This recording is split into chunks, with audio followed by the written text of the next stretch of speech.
Assalamualaikum warahmatullahi wabarakatuh dan salam sejahtera buat sahabat pintar, pengunjung FatPro Channel.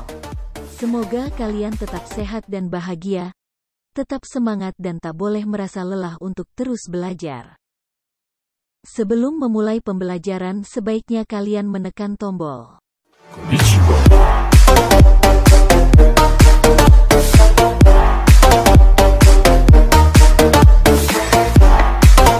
Sekarang, silahkan kalian berdoa menurut agama dan kepercayaan masing-masing. Kali ini kita belajar tentang tema 6 subtema 3 pembelajaran 2. Coba lihatlah, benda apakah yang dibawa Lani? Ya, sebuah termos. Apa fungsinya dan terbuat dari bahan apa saja? Yuk simak bacaan berikut ini. Sejarah termos. Hampir semua keluarga memiliki termos di rumahnya. Termos memang sering digunakan untuk menyimpan air panas agar tetap panas saat digunakan. Biasanya keluarga yang memiliki bayi yang memerlukan susu setiap saat menggunakan termos untuk menyimpan air panas. Termos adalah sebuah benda yang biasanya berbentuk tabung seperti botol yang mempunyai dinding berlapis. Benda ini dirancang berbentuk seperti kaca dengan bahan mengkilap yang dapat menyimpan cairan agar tetap memiliki suhu seperti semula. Dengan dinding dalam termos yang dirancang seperti kaca, maka kalor yang terdapat pada air panas tersebut tidak bisa berpindah dengan cepat.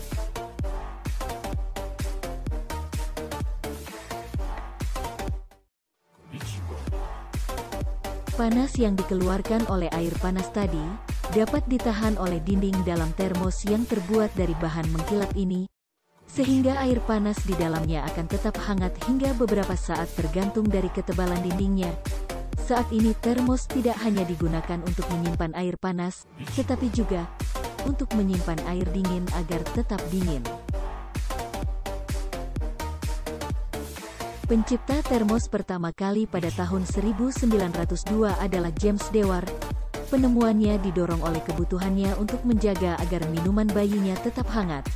Tetapi saat itu, untuk menjaga suhu minuman agar tetap hangat merupakan hal yang sulit dilakukan, terutama dalam kondisi cuaca yang dingin seperti di Eropa. Karena kebutuhan inilah, James Dewar menemukan cara membuat botol hampa udara. Botol hampa udara merupakan wadah dari kaca berdinding ganda dengan ruang di antara dindingnya dikosongkan dan ditutup rapat untuk mencegah agar panas tidak menjalar. Sementara dinding sebelah dalam botol tersebut dilapisi perak untuk mempertahankan panas. Botol hampa udara itulah yang kemudian menjadi cikal bakal lahirnya termos. Botol hampa udara buatan James Dewar dan penutup wol buatan mertuanya sampai sekarang dapat dilihat di Museum Ilmu Pengetahuan di London.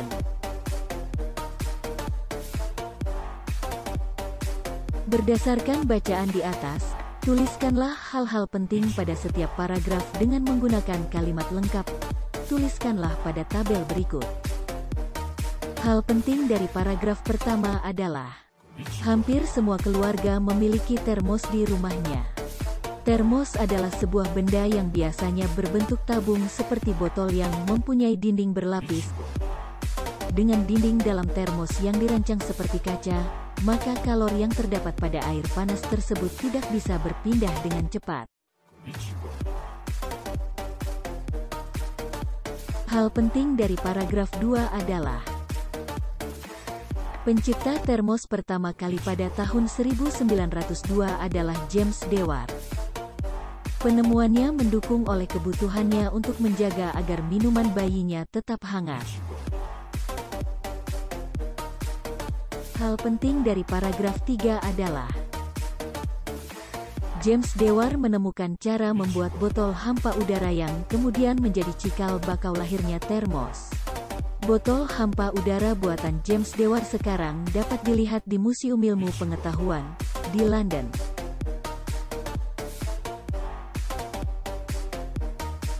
Rangkailah kalimat-kalimat informasi penting dari paragraf di atas menjadi satu paragraf yang menggambarkan isi dari bacaan. Gunakan kalimat lengkap, kata-kata baku dan ejaan yang tepat. Hampir semua keluarga memiliki termos di rumahnya. Termos adalah sebuah benda yang biasanya berbentuk tabung. Pencipta termos pertama kali pada tahun 1902 adalah James Dewar. James Dewar menemukan cara membuat botol hampa udara yang kemudian menjadi cikal bakal lahirnya termos. Botol hampa udara buatan James Dewar sekarang dapat dilihat di Museum Ilmu Pengetahuan di London.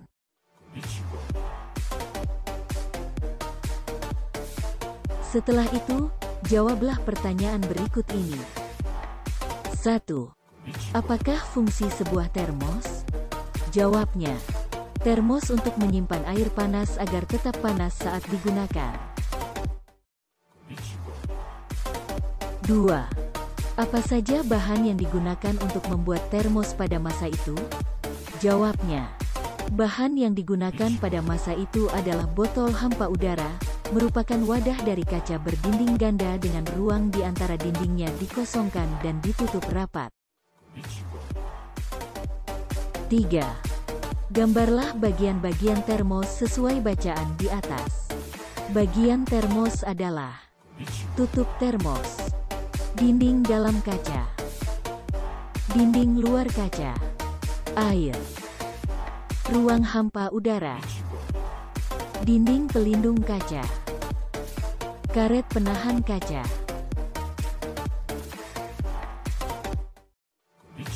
4.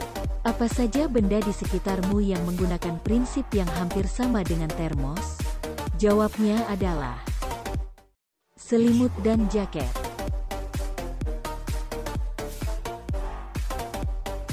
Penggunaan benda konduktor dan isolator. Kamu sudah tahu bahwa panas dapat berpindah dari satu tempat ke tempat lain melalui konduksi, konveksi, dan radiasi. Ingat kembali, apa yang dimaksud dengan konduksi, konveksi, dan radiasi? Pikirkan bersama dalam kelompok kecil. Barang-barang dalam kehidupan sehari-hari banyak yang memanfaatkan sifat benda sebagai konduktor atau isolator. Benda apakah itu?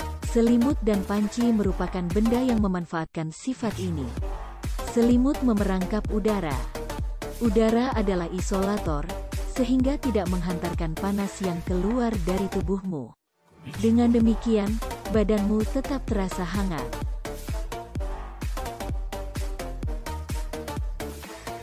Terbuat dari apakah panci? Panci terbuat dari bahan logam, misalnya aluminium. Aluminium merupakan penghantar panas yang baik. Panci akan menghantarkan panas ke makanan yang dimasak. Pegangan yang terbuat dari plastik. Plastik merupakan isolator sehingga kamu tidak akan kepanasan saat memegangnya. Mesin mobil dan motor terbuat dari bahan yang dapat menghantar panas. Mesin memerlukan panas untuk memperoleh kinerja mesin yang ideal. Karena itu, mesin dibuat dari bahan konduktor sebagai penghantar panas. Dari uraian di atas, kamu sudah tahu mana bahan yang bersifat konduktor dan isolator. Selain selimut dan panci, tentu kamu dengan mudah menjumpai penggunaan benda yang bersifat konduktor dan isolator dalam kehidupan sehari-hari. Berdasarkan bacaan di atas, tuliskan hal-hal yang kamu pahami dari setiap paragraf dalam sebuah kalimat. Kalimat-kalimat itu akan mewakili isi bacaan. Tuliskan pada tempat yang telah disediakan. Isi paragraf 1 adalah panas dapat berpindah melalui konduksi, konveksi, dan radiasi. Isi paragraf 2 adalah selimut dan panci memanfaatkan sifat konduktor dan isolator.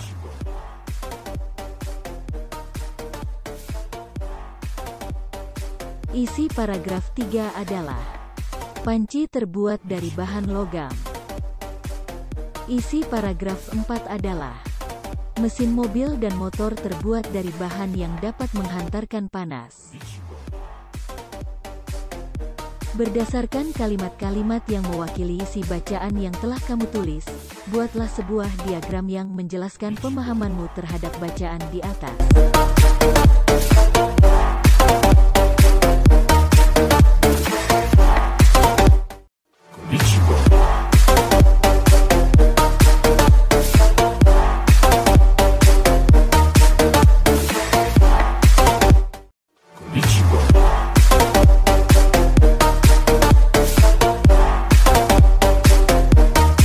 Tuliskanlah pemahamanmu tentang isi bacaan dalam tulisan satu paragraf berikut. Panas dapat berpindah melalui konduksi, konveksi dan radiasi.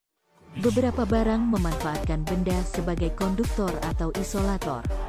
Selimut dan panci memanfaatkan sifat konduktor dan isolator. Panci bersifat konduktor sedang pegangan panci bersifat isolator. Mesin mobil dan motor terbuat dari bahan bersifat konduktor. Mesin memerlukan panas untuk memperoleh kinerja mesin ideal.